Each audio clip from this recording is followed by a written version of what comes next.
Alexia Romatif, La classe de Léo. Livre 1, La rentrée des CE1. Youpi! C'est la rentrée! Je dis youpi parce que vu que mes parents travaillaient, j'ai passé l'été chez Mamino, et elle est plutôt du genre sévère, Mamino. Je n'avais pas le droit de faire grand-chose. La télé, ça embête, et puis tu vas réveiller ton frère. M'aider à la cuisine? Tu vas me gêner. Faire un jeu? Ma pauvre cocotte, j'ai plein de choses à finir. Va jouer dehors. Va jouer dehors. Va jouer dehors. Va jouer dehors. L'été s'annonçait long, très long à jouer dehors toute seule. Heureusement, à côté de chez Mamino, il y a la maison de Léo. Léo et moi, on était au CP ensemble.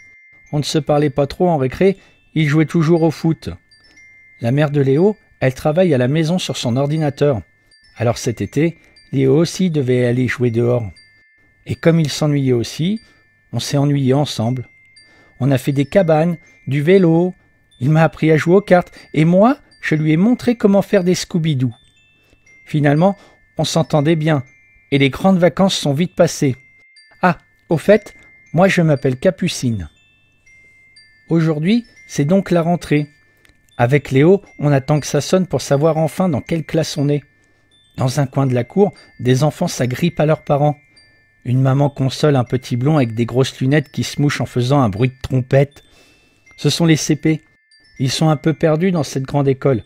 Nous, les CE1, on les regarde gentiment. On était à leur place l'année dernière. Regarde Léo, tous ces petits qui pleurnichent. Il y en a beaucoup.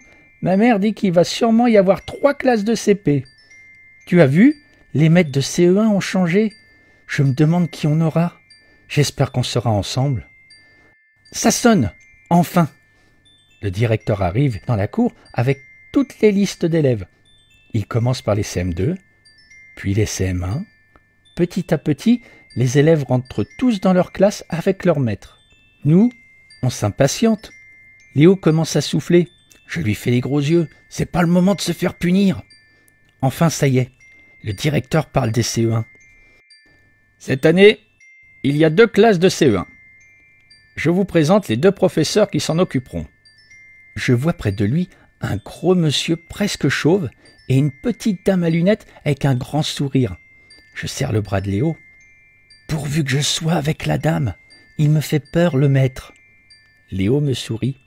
Ne t'inquiète pas, il ne va pas te manger. Le directeur a commencé à lire. Je dresse l'oreille. Dans la classe de Madame Claire Tupin, j'appelle Léo Carano. Noémie Dupré.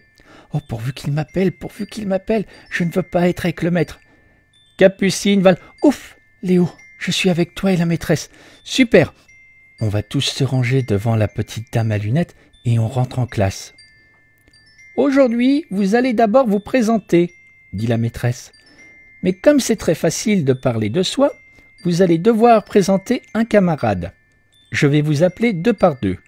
Quand j'aurai nommé tout le monde, vous irez vous asseoir à côté de votre nouveau camarade. Léo et Noémie. Guillaume et Sidonie. Maxime et Capucine. Vous allez parler avec votre camarade pour vous présenter. Que pourriez-vous lui poser comme question? Lui demander s'il a des frères ou des sœurs? S'il fait du foot? Est-ce qu'il a des animaux? Est-ce qu'il joue d'un instrument? Pendant que nous répondons, la maîtresse dessine au tableau ce que nous lui disons.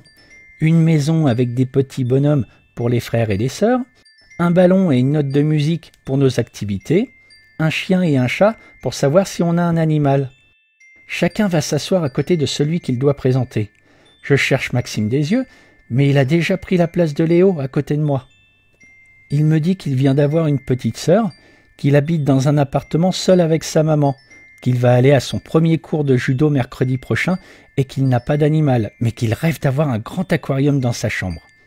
Moi aussi, je lui parle de moi, de ma famille, de mon petit frère Robin qui commence à marcher et à me chipper mes jouets, de ma chienne Réglisse qui est toute noire et qui attend des petits. Je lui dis aussi qu'il a de la chance de faire du judo parce que moi, je rêve d'aller à la danse. Mais maman dit que je suis encore trop petite. En fait, je les ai entendus parler avec papa La vraie raison, c'est que ça coûte trop cher. On a tous présenté notre voisin. On a bien rigolé quand Guillaume, qui présentait Sidonie, a dit qu'elle s'était trouvé un amoureux en colonie de vacances. Sidonie était rouge comme un camion de pompiers. Maintenant, c'est la récré. Avec Maxime, on rejoint Léo. On discute tous les trois de cette nouvelle maîtresse. Léo râle parce que Frédéric, son meilleur copain de l'année dernière, a changé d'école. À ce moment-là, un grand paf suivi d'un cri nous a fait tourner la tête. C'est un garçon de notre classe qui vient de prendre un ballon sur le nez. Il saigne et s'est mis à pleurer. Maxime et moi, on va le consoler. J'ai déjà sorti un mouchoir de ma poche. Léo, lui, a couru prévenir la maîtresse. À la fin de la récré, le garçon qui saignait du nez va mieux et il vient se mettre en rang avec moi. Merci pour le mouchoir, Capucine. Moi, mon nom, c'est Hakim.